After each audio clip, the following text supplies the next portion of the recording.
The game of Zwift is completely redefining the indoor riding experience.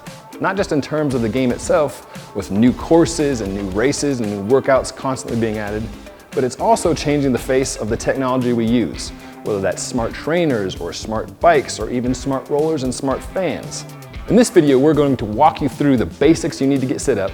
We're going to show you the coolest new technology, and we're going to give you some pro tips on how you can have an awesome time riding, racing, and training inside on Zwift. Let's start with the basics. You need three things to get on Zwift. You need a bike on a trainer, you need a device connected to the internet, and you need a data source to interact between those two things. Now, the trainer can be something as simple as a standard trainer, all the way up to a smart bike like the options from Stages and Tacx and Wahoo. The device can be something as simple as a phone, all the way up to an Apple TV. The basic way to interact with the two is typically Bluetooth, and you can also use ANT+. However you set it up, the whole game is driven on that interaction. Your power drives your avatar, which interacts with the courses and the other riders and the workouts, and the game drives your technology, whether that's controlling the resistance at your smart trainer, controlling the elevation on things like the Kicker Climb or the Kicker Bike, controlling surface treatments. The Tacx Neo 2T smart trainer can stutter to make it feel like you're riding over cobblestones or a wooden bridge. The game can even control things like the fan speed on the Wahoo headwind. Let's dig into some of this cool new technology. Smart bikes are the latest and greatest. They combine the interactivity of a smart trainer with the convenience of a dedicated indoor bike. But let's start with the simpler options first. Your basic option is a wheel-on smart trainer, something like this Tacx Flow Smart.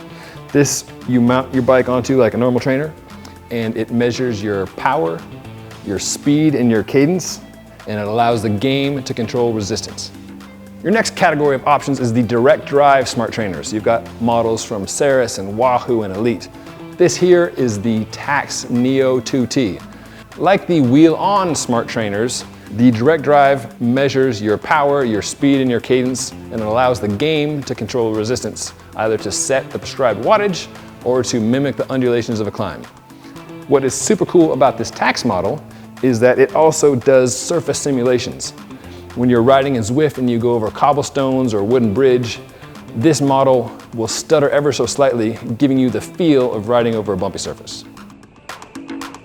Another fun option for riding in Zwift is using rollers. You've got two basic options here. You can use an old school set of rollers with a power meter, or Elite has this sweet new smart roller set called the Nero that controls the resistance at the rear from Zwift, but still allows that freedom of movement like a normal set of rollers. Plus, you've got a bit of fore-aft built in, so you can stand up and sit down with a little bit more freedom of movement than a traditional set of rollers. Power measurement isn't as accurate as a direct drive smart trainer, but it is a cool option. Riding outside is not a static experience, and with the Wahoo Kicker Climb, neither is riding indoors. Now, when you come to a climb on Zwift, the climb will automatically adjust, and the same with the descent. Or, if you want to work on your climbing, you can use the remote to manually set the angle. Riding outside into a headwind is a lousy thing. Riding inside into a headwind can be pretty sweet. Wahoo's got a fan called the Headwind that can operate like a normal fan, but what's cool about it is that it can be programmed to either work off of your heart rate or your speed. So the harder you go, the harder it will blow. For another type of movement option, you've got platforms. This is the Ceres MP1. It allows for two things. There's some fore-aft movement that settles back to center. This is good when you're up out of the saddle, sitting back down. There's also some left to right movement, which allows for a more natural pedaling feel. The latest and greatest technology for riding inside Zwift is a smart bike. We've now got options from Tacx, from Wattbike, from Wahoo, and this bike from Stages.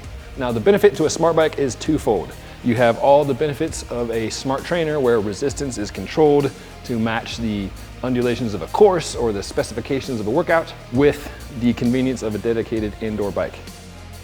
Being a snooty cyclist, I was initially skeptical about a smart bike. It seems to me sort of like an indoor spin class bike, but the benefits are pretty strong. One, if you've got more than one person in the house, using the thing, it's very easy to quickly adjust. And two, even if it's just you using it, you're not having to take your bike off and on the smart trainer to ride inside and outside. Also, when you're sweating and slobbering all over the thing, it's nice to have a dedicated indoor bike that is built to handle this.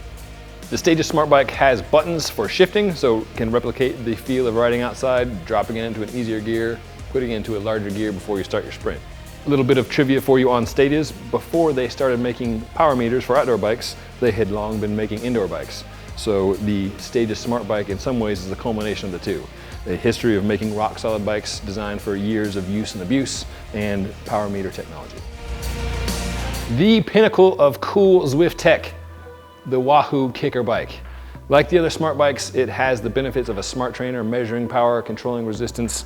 It also has elevation changes, much like the Kicker Climb, but integrated into a bicycle. This works with Zwift automatically, and you can also adjust it manually. The shift levers are one of my favorite features about this bike. You can program them to act like Shimano Di2 or SRAM or Campagnolo electronic shifting.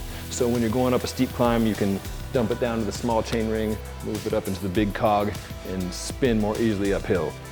Adjustment is simple. You can effectively change the frame size, the stack and reach, and your saddle height and fore and aft with a few quick release adjustments. The pedaling feel is great. The Wahoo Kicker was one of the early gold standards for smart trainers, and that it could set the resistance precisely to the prescribed workout. One downside to that kicker is if you got behind on cadence, it would suddenly feel like you were pushing a car up a mountain. When using this kicker bike for prescribed workouts, if you fall behind a little, it will quickly let you back off and then reset the resistance. So the end result is just a much more user-friendly experience than some smart trainers on the market. The gradient goes from -15 to +20. You've got an indicator here on the bike, and you can also see when riding in Zwift what the gradient is. The speed of change is nice and smooth. It will go from 0 to +20 in just over 3 seconds. It'll drop down to -15 in just over a couple of seconds. All this technology in a single package adds up to the most immersive, most fun bike to ride inside Zwift. It does come, however, with a hefty price tag. Lastly, 4 pro tips to make sure you've got a great experience inside Zwift. You want to have your phone with the companion app.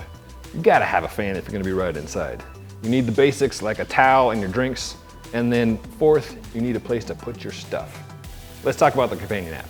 You can use it 2 ways, forward-looking and in the experience. Before you ride, you can scroll ahead to see which events are coming up. You can see who's doing them, if your buddies are doing them, what the course is, and you can register for these events, all of which are free. Once you're riding, you can use the app for a few things. You can use it to make gestures, like giving the flick of the elbow to come around, to wave, to ring the bell. One of my favorite things about Zwift is the interaction with other riders, both trying to stay on the wheel, not get dropped, attacking riders, but then also chattering with them. You can use the companion app to text back and forth, either using your thumbs or more conveniently, the talk to text function. You can also do that if you've got a laptop, but the companion app is by far the easiest way to do that. There's a whole range of technology, from smart trainers to smart rollers to smart bikes, all sorts of cool new ways to engage with Zwift. The main thing is the interaction with other riders. And as the game improves and the technology improves, that interaction just gets that much cooler. So when you see me inside the game, give me a wave.